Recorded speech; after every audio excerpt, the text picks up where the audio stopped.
Madame, Monsieur, bonjour. Merci de nous rejoindre à la une de l'actualité. La réunion du Conseil des ministres présidée hier par le président de la République, Abdelmejid Tebboune, consacrée à deux exposés relatifs au programme complémentaire de développement de la wilaya de Tissemsilt et la feuille de route pour le développement de la flotte nationale de transport maritime et aérien des marchandises.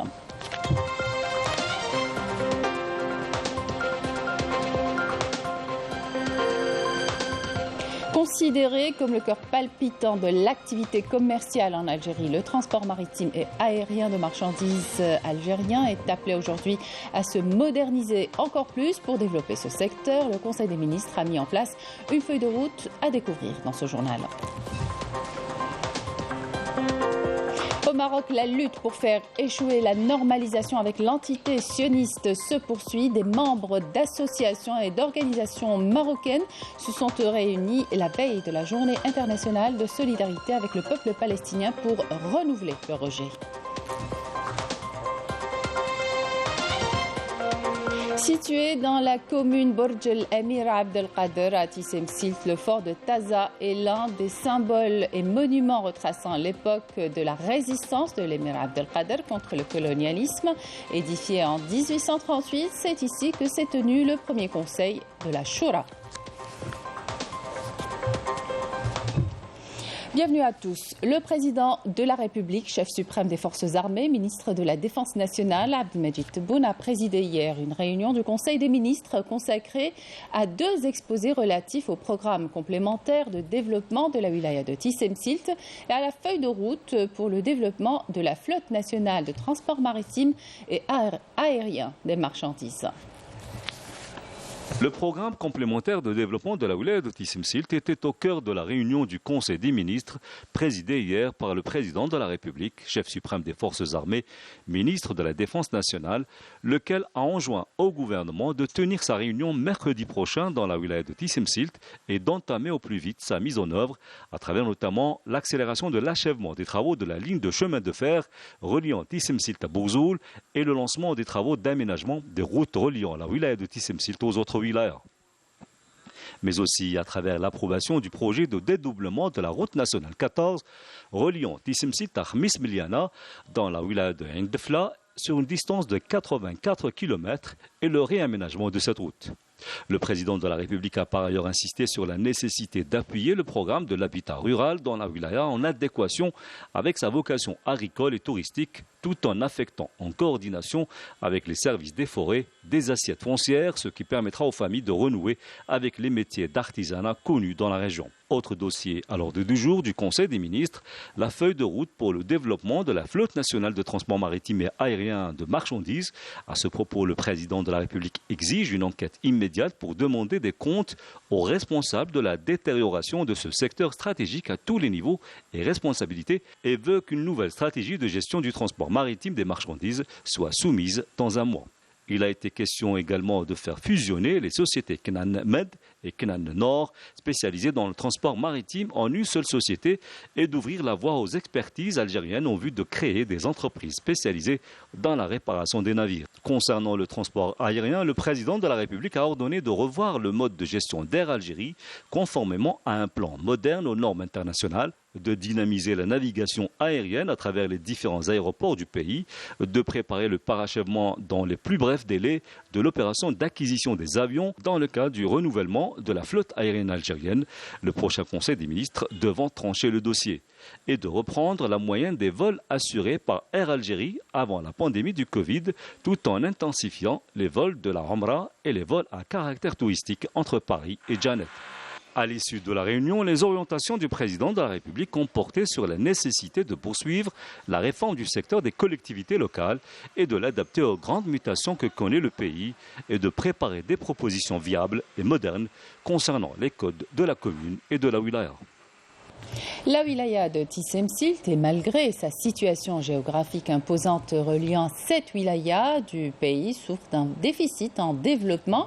Pour rattraper ce retard, le gouvernement a consacré un programme complémentaire au profit de la population. Reportage Wassila Bouchareb, le commentaire est signé Badi Armani. Bien qu'elle soit le fruit du découpage administratif de 1984, la wilaya de Tissim Silt n'a pas connu le développement qui lui correspond. Sa situation géographique fait d'elle pourtant un axe routier principal qui relie le centre et l'ouest du pays. Mais l'absence d'accès n'a pas permis à Tissim Silt de jouer pleinement ce rôle. Pour rattraper ce retard, les pouvoirs publics ont adopté un programme complémentaire pour assurer de meilleures conditions de vie aux citoyens. Lorsque nous ouvrons des axes routiers, nous assurons des postes d'emploi. Il en va de même avec l'implantation des zones industrielles et des zones d'activité. Des entreprises vont s'installer et des postes de travail seront créés. En fait, c'est toute une dynamique d'investissement qui va être créée grâce aux facilitations existantes pour accompagner les investisseurs. Les autorités locales ont recensé environ 90 projets gelés pour des raisons d'absence de foncier industriel, objet de litige entre les services des forêts et ceux de l'agriculture. Certaines wilayas ont des capacités pour créer de la richesse et de créer des équilibres, mais d'autres n'ont pas une grande dynamique commerciale ou agricole qui génère des recettes. Certaines wilayas sont très pauvres, ce qui crée des difficultés de gestion. Le président de la République a décidé de ce programme complémentaire pour développer la wilaya de Tissim Silt en instruisant le gouvernement d'accélérer l'achèvement, entre autres, des travaux de la ligne de chemin de fer reliant Tissim Silt à Boukzoul. Pour développer le secteur du transport aérien et maritime de marchandises, le Conseil des ministres a mis en place une feuille de route afin d'accélérer l'opération d'acquisition de nouveaux avions et renforcer ainsi la flotte aérienne algérienne. Hanan Bourayou, Melika Belel. Considéré comme le cœur palpitant de l'activité commerciale en Algérie, le transport maritime et aérien de marchandises est appelé aujourd'hui à se moderniser davantage. Et afin de revoir la politique et la stratégie de la flotte nationale de transport maritime et aérien de marchandises, une feuille de route a été mise en place. Désormais, les deux sociétés Knan Med et Knan Nord, spécialisées dans le transport maritime, sont appelées à fusionner afin de créer une seule société et de revoir radicalement la structuration et la politique du transport maritime de marchandises en vue de sa réhabilitation. Le président de la République a d'ailleurs ordonné lors du dernier Conseil des ministres d'œuvrer par tous les moyens à la régularisation technique des navires algériens dans les ports internationaux, d'ouvrir la voie aux expertises algériennes spécialisées dans le maritime, notamment les jeunes compétences, en vue de créer des entreprises spécialisées dans la réparation des navires. Durant cette année, nous avons enregistré une amélioration au niveau du transport de marchandises. Les 8 premiers mois de l'année 2022, il y avait une augmentation de 25% par rapport à 24,5% l'année précédente. Par ailleurs, l'opération d'acquisition d'avions dans les plus brefs délais est désormais une nécessité afin de développer la flotte aérienne algérienne.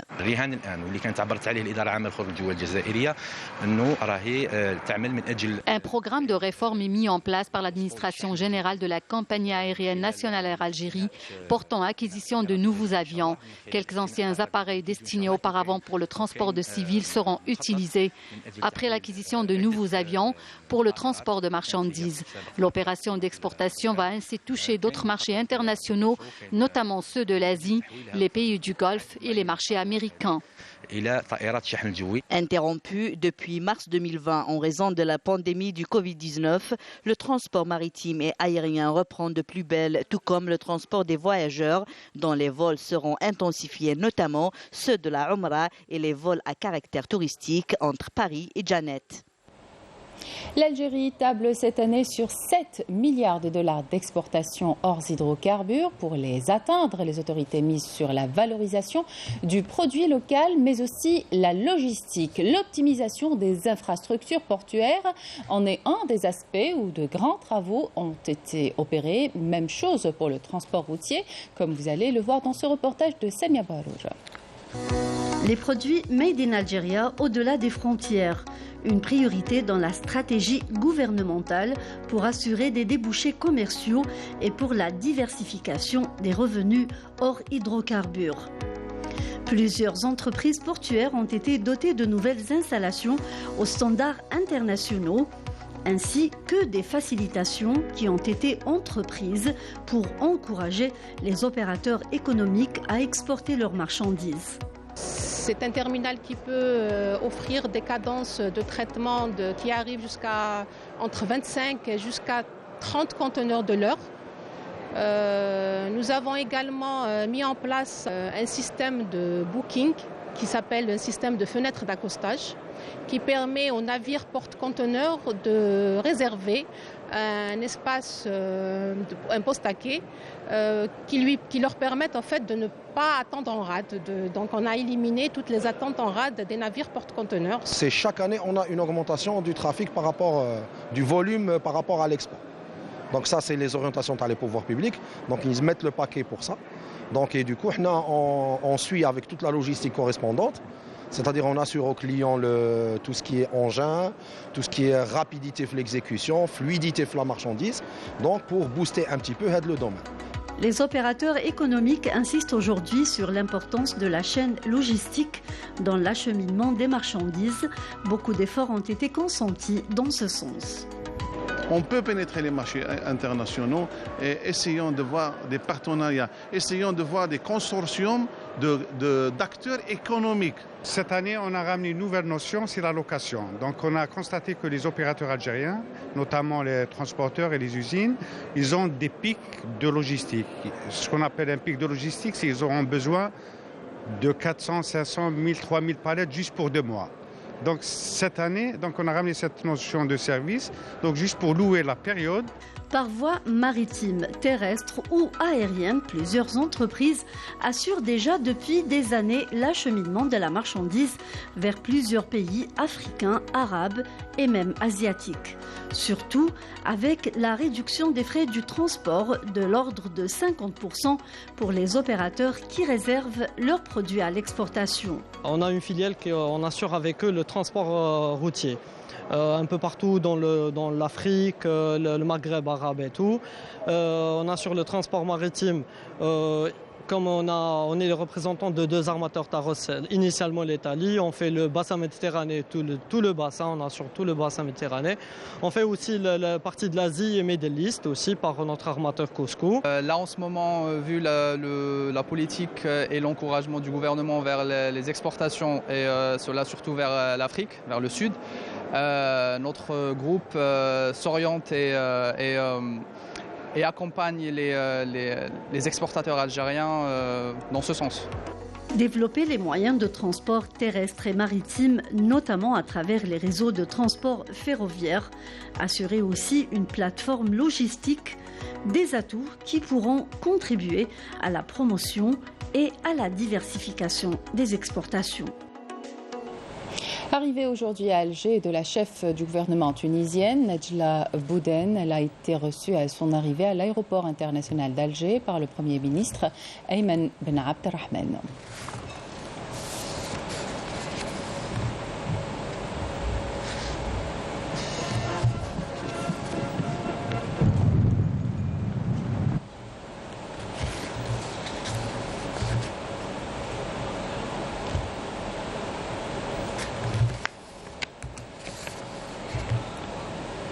Dans l'actualité parlementaire, le Conseil de la Nation a repris ce lundi ses travaux lors d'une séance plénière présidée par le président du Conseil, Salah Koudjil, consacrée à la présentation et à l'adoption du projet de loi de finances complémentaire pour 2022.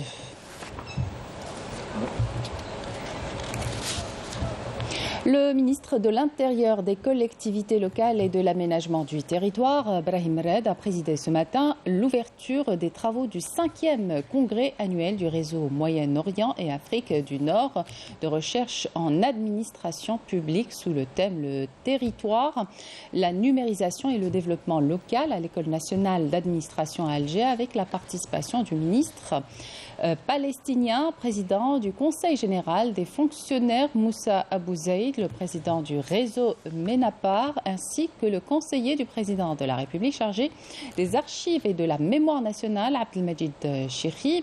Participent à ce congrès des professeurs, des chercheurs et des experts algériens qui ont mis l'accent sur les perspectives de développement et de la gestion locale suivant la révolution technologique. Le ministre de l'Intérieur a insisté sur l'importance que le président de la République accorde aux collectivités locales. Je vous propose de l'écouter.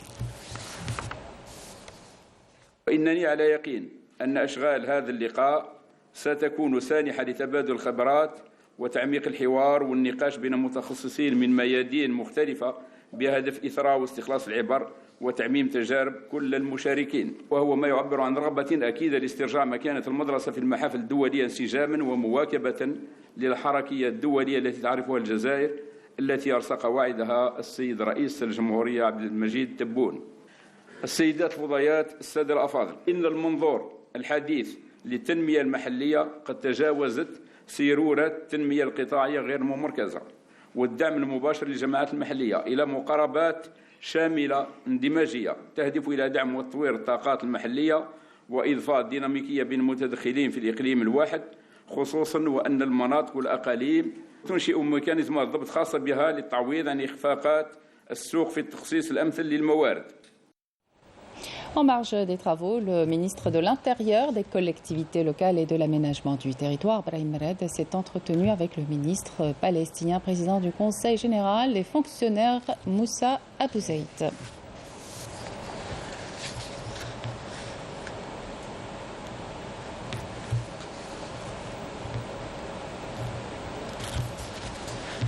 La diplomatie parlementaire, il en a été question lors de la rencontre nationale de l'association France-Algérie, impliquée les deux sociétés dans la création de projets bénéfiques entre les deux rives, un autre paramètre de la rencontre.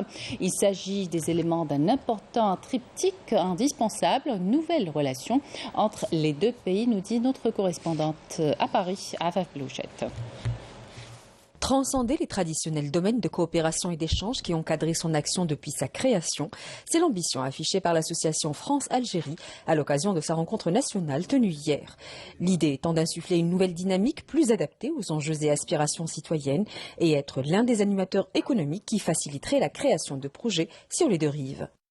Nous sommes porteurs à la fois de projets économiques. Nous défendons l'idée que les entreprises algériennes investissent en France, les entreprises françaises investissent en Algérie, et que nous produisions en quelque sorte un lien de croisement permanent d'investissement pour que les deux pays ne soient pas que des pays qui ont des gouvernements qui discutent entre eux, mais que les sociétés elles-mêmes travaillent ensemble.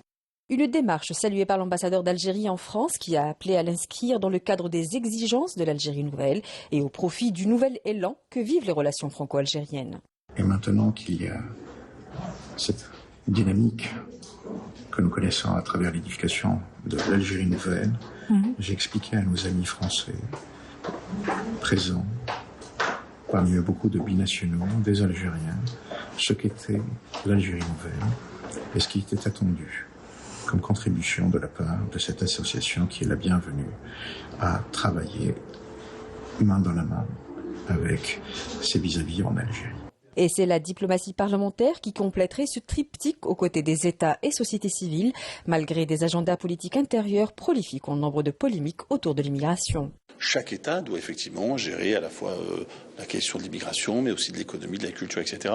Et donc, c'est pas propre à l'Algérie ou à la France. Donc ça, il y a cela.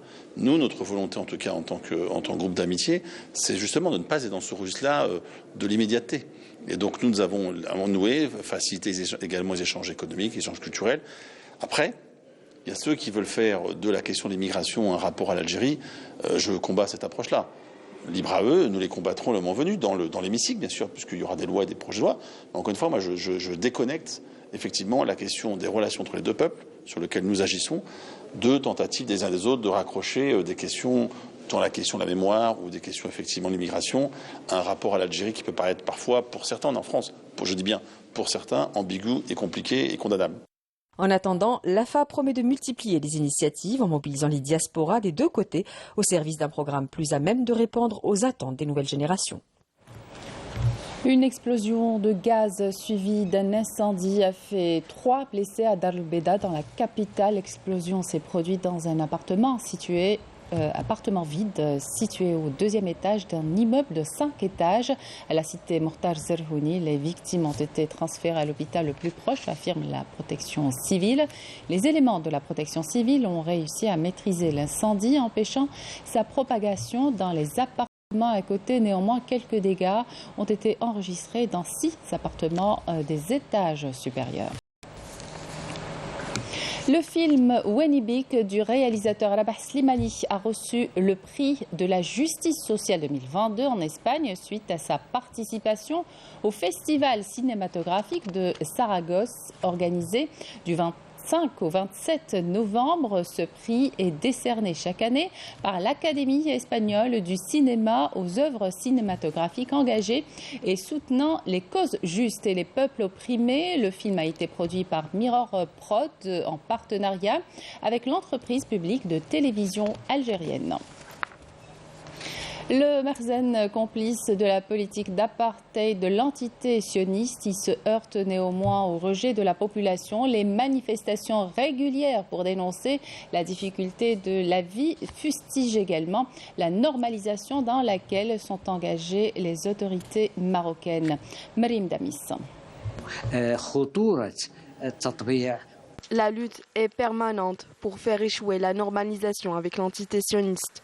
Autour de cette table, des membres d'associations et d'organisations marocaines se sont réunis la veille de la journée internationale de solidarité avec le peuple palestinien pour renouveler le rejet de la normalisation avec l'entité sioniste et faire appel encore une fois à une forte mobilisation à travers le pays. بمناسبة اليوم العالمي للتضامن الفلسطيني وفي سياق الهجمة التطبيعية الشرسة والتي كان أوجها تقريبا 3 أيام الماضية بالتصويت في البرلمان على اتفاقيتين أو قانونين تطبيعيين مرتبطين بالتعاون الاقتصادي والنقل الجوي. ننظم هذه الندوة في إطار رصد والبحث في سبل مواجهة الاختراق الصهيوني التطبيعي للجامعة المغربية، وهو الاختراق الخطير جدا الذي يستهدف بنية الذاكرة والشخصية المغربية المستقبلية ومستقبل الجامعة ومستقبل الأطر الغد عبر إلحاق الجامعة بالأجندة الصهيونية المباشرة. الكيان الصهيوني سوف يحاول أن يضع اليد على أهم البحوث العلمية خصوصا في المجالات الاستراتيجية والمجالات الأمنية. يجب أن لا ننسى ونذكر المطبعين أن الكيان الصهيوني الذي يريدون أن يتعاونوا معه اليوم في الجامعة هو الكيان الذي قام بتصفية المئات بل الآلاف من العلماء والباحثين العرب والمسلمين.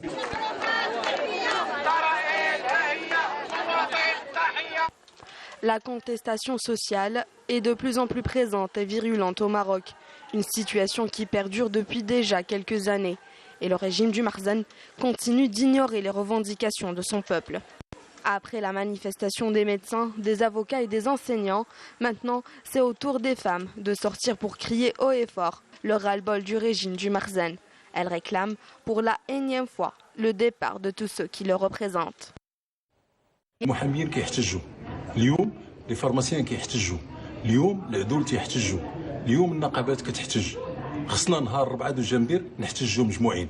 هذه دعوة لجميع الحركات الاحتجاجية اللي كاينة في المغرب. يتوجه لكم هذا النداء باش تشاركوا وتحضروا بكثافة للاحتجاج بصوت واحد، لا لسياسة التفقير، لا للغلاء، لا لسياسة الحقر والتهميش، لا لقمع الحريات العامة والاعتقالات والمحاكمات السورية. Plongés dans un désarroi total et une misère noire, les Marocains vivent la pire crise de leur histoire. Un peuple qui continue de dénoncer la montée en flèche des prix des produits alimentaires et du carburant. Leur seul moyen de lutter est d'investir la rue pour exprimer leur rejet de la politique de répression du Makhzen. Le Premier ministre palestinien Mohamed Shtayyeh a accusé hier l'entité sioniste de s'emparer de 600 millions de mètres cubes des 800 millions de mètres cubes de la Palestine, soit les deux tiers des eaux souterraines palestiniennes, et de les détourner vers ses villes et ses colonies. Dans un message à l'occasion de la Journée internationale de solidarité avec le peuple palestinien, célébrée le 29 novembre de chaque année, le secrétaire général des Nations Unies, Antonio Guterres, a indiqué que l'ONU est déterminée à concrétiser la solution à deux États, réaffirmant la position de l'organisation en faveur de la paix au Proche-Orient. Nous commémorions hier le 190e anniversaire de la première allégeance au fondateur de l'État algérien moderne, l'émir Abdelkader. C'était le 27 novembre 1832. L'État de l'émir Abdelkader avait des institutions fortes et organisées. Il a fait construire en 1838 le fort de Taza, où le premier conseil de la Choura a eu lieu, un conseil qui a abouti à la décision de reprendre les armes contre le colonisateur français. Raouf Hamouche nous fait découvrir les lieux. Situé dans la commune Borj el-Amir Abdelkader à Tissimsit, le fort de Taza est l'un des symboles et monuments retraçant l'époque de la résistance de l'émir Abdelkader contre le colonialisme. Entouré de montagnes, le choix de l'implantation de ce fort n'est pas fortuit, puisque la position géographique du site a convaincu l'émir Abdelkader de construire le fort à cet endroit en 1838. Et justement, c'est à partir de cet endroit que s'est tenu le premier conseil de la Choura au niveau de la citadelle, une année plus tard, en 1839. En 1838, l'émir Abdelkader donna l'ordre au calife de Méliana, Mohamed Ben Allal, de bâtir un bastion dans la ville de Taza. Et c'est ici même que l'émir Abdelkader a écrit plusieurs poèmes qui ont été retranscrits sur des panneaux de chêne.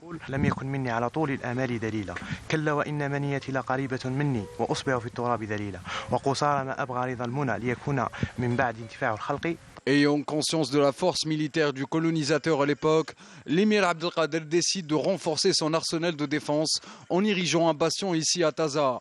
Mais pourquoi l'émir avait choisi cet endroit pour bâtir le fort ? Le 3 juillet 1839, le site de Taza a été le théâtre d'un événement crucial. L'émir Abdelkader a regroupé tous ses califes pour la tenue du Majlis de la Choura, un conseil qui a abouti à la décision de reprendre les armes contre le colonisateur français, ainsi que le rejet du traité de Tefna. Le fort de Taza n'a pas encore révélé tous ses secrets. Ce site archéologique doit être préservé pour poursuivre les fouilles déjà entamées. Il faut savoir qu'une restauration du fort est programmée prochainement. Le fort de Taza est considéré aujourd'hui comme un lieu chargé d'histoire, mais pas que. Il représente également une destination touristique de choix, d'autant que l'endroit renferme encore bien des mystères qui ne demandent qu'à être révélés au grand jour.